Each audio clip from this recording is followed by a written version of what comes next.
Alright, hello and welcome everyone. Today this video is from Tim Griffin's official YouTube channel. And he's going to be talking about how he's suing the ATF because Joe Biden is trying to go around Congress and change our gun laws in reference to the Second Amendment in high speed. So let's get straight into it. And as always, God bless America. Well, I want to thank y'all for coming out.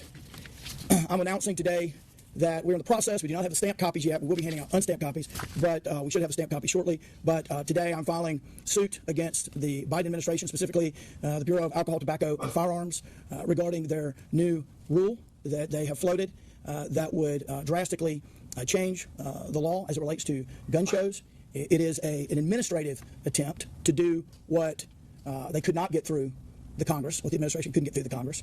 And they do not have the power to do this unilaterally via fiat.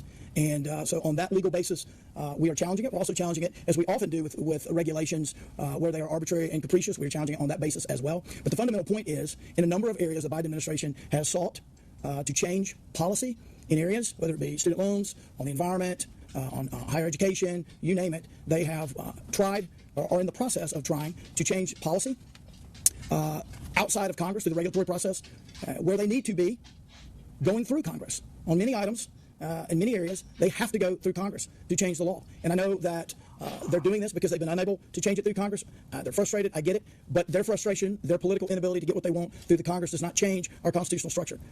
They still need to go. Exactly. The Constitution was written and they have to go, there's legal steps they have to take, and if they don't get the majority, they can't do it. Biden just executive orders. He's got more executive orders than any president, and that's exactly what he said Trump was going to do. He's a hypocrite. Through the Congress to change the law currently on the books. So let me talk a little bit about what this change does, and the basis for our challenge is a legal one. I want to talk a little bit about the policy that is at issue here. So for years we have had a statute on the books that, and you've heard obviously of the gun show loophole, and the Firearm Owners Protection Act from 1985, sort of the foundational law. And it has a standard for those who need to have a federal firearm license and those who don't. And hobbyists, collectors, etc., historically have been able to buy and sell at gun shows without having to go through the arduous process of becoming a federal firearm dealer. That is statutory language. That is the law, not... That's becoming a dealer. You still have to pass a background check. It's just so they're saying that they're literally a gun store. Everybody still has to pass a background check at the gun shows. That law, when people talk about that, is fake.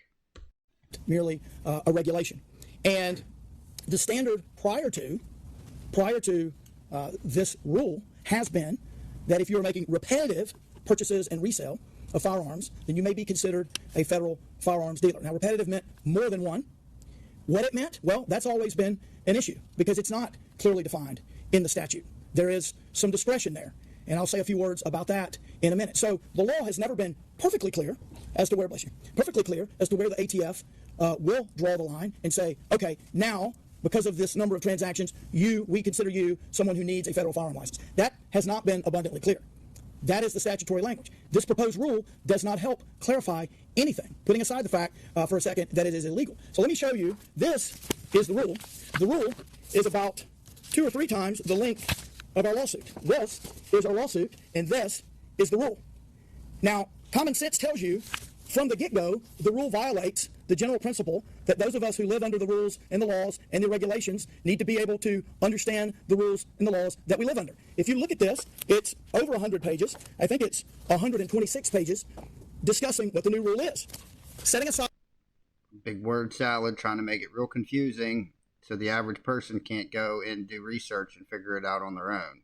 For a second, the fact that it is illegal to make this the rule without going through Congress, let me talk about what this does. It does nothing to eliminate confusion, except on one point.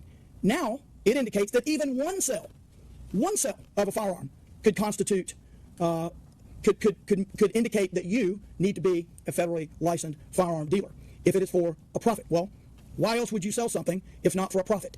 That's common sense. But the point is, it still leaves a vast amount of discretion with the ATF, not giving those of us who live under the law guidance as to specifically what it means. So to just another step to try and completely take our gun rights away. Every gun law is a violation of our Second Amendment. To recap, it's illegal because this sort of change in the law should have to go through the Congress. And the fact that you can't get it through Congress does not change the constitutional mandate that you follow the process. Now, I want to say something about an issue that is not specifically and technically the subject of this lawsuit, but relates generally to this issue. And that is the one of Mr. Malinowski, whose home was recently raided by the ATF. And Mr. Malinowski was killed. We don't have all the facts. We have limited facts, but what we can glean from press reports and what has been made publicly available is that Mr. Malinowski was a frequent attendee of gun shows and collected firearms, which is not illegal. And for whatever reason, the ATF believed that he had somehow met the nebulous, somewhat subjective standard as to what constitutes a federal firearm dealer and what doesn't. And we know what happened after that with the raid and ultimately his death. I mention that because there was confusion and a lack of clarity as to where the line is before, and this doesn't help. There's still a lack of clarity. And look, if you're going to be put in that situation based on your conduct, there's a heightened obligation by the government to provide guidance as to what they're talking about, and that should be done through the Congress. So this suit is being filed right now. There's a total of 21 states in our coalition. The list of states are in the press release that we'll be sending out. I am co-leading this effort with General Kobach in Kansas. One thing I wanted to mention is the firearm law that has been on the books since the 80s that allows for collectors, that allows for hobbyists to make these kind of transactions. The Senator Joe Biden, many years ago, praised the law that has been on the books by saying, quote, it's a balanced piece of legislation that protects the rights of private gun owners, end quote. So the bottom line is we have a law. It's not as clear as it should be. If you want to change the law, there are ways to do that. We learned that in Schoolhouse Rock. We learned the path of the bill and how to change the law. And what we've got today, and the reason for this suit, is the Biden administration continues on issue after issue, topic after topic, to ignore the fundamental, elementary school taught constitutional process for changing the law, and instead are, through fiat, administrative fiat, trying to change it in an election year to do something they could not otherwise do. Happy to take some questions. Yeah, it's ridiculous. Joe Biden's trying to use power he doesn't even have. That's today's video. If you like high-speed news, like it. If you like it a lot, subscribe. God bless you all. Till next time, take care.